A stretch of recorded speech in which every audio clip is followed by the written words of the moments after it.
అయితే ఇప్పుడు నేను చెప్పే విషయం మీ అందరికి నచ్చుతుందని అనుకుంటున్నాను, బట్ ఎవరు తప్పుగా అనుకోకండి. ఇప్పుడు మనకి మార్చి ఏప్రిల్ మధ్యలో ఉగాది అనేది వస్తుంది. ఉగాది వస్తూ ఏం తీసుకొస్తుంది? మనకి కొత్త సంవత్సరం వస్తుంది. తర్వాత ఏం తీసుకొస్తుంది? ఇప్పుడు ఎండిపోయిన ఆకులన్నీ మళ్ళీ కొమ్మలు చిగురించడం మొదలు పెడతాయి, చిగురులను తీసుకొస్తుంది. తర్వాత పిల్లలు ఎవరైతే చదువుకుంటున్నారో వాళ్ళ ఎగ్జామ్స్ కంప్లీట్ అయిపోయి నెక్స్ట్ క్లాస్లోకి అడుగు పెడతారు. దాని తర్వాత గవర్నమెంట్ కూడా బడ్జెట్ సమావేశాలు ప్రవేశపెడుతుంది. అన్నిటికన్నా మించి మన అన్నదాత, తన రైతు ఏదైతే ఉన్నారో అన్నం పెట్టే అన్నదాత పంట కూడా ఆ రోజే ఏప్రిల్లోనే చేతికొస్తుంది. సో అన్ని ఋతువులన్నీ మారుతాయి, ప్రకృతి కూడా మారుతుంది.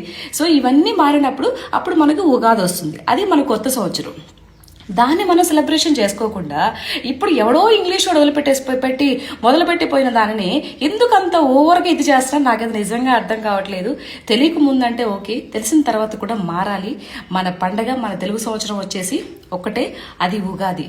సో ఇవన్నీ కాలమానం బట్టే మన ఋషులు కూడా క్యాలెండర్లు ఇవన్నీ లిఖించడం మొదలుపెట్టారనమాట. సో ఏదైనా మన కాలానుగుణంగా వచ్చే వాటిని మనం సెలబ్రేషన్ చేసుకుందాం. ఓకేనా? Thank you so much. ఎవరినైనా నొచ్చుకుని ఉంటే ఐఎమ్ రియల్లీ సారీ అండి. ఎవరిని కావాలని అనలేదు. ఈ యొక్క మాటలు మీ అందరికీ తెలియాలనే ఒక ఉద్దేశంతో మాట్లాడే తప్ప మరి ఏ ఇది లేదనమాట.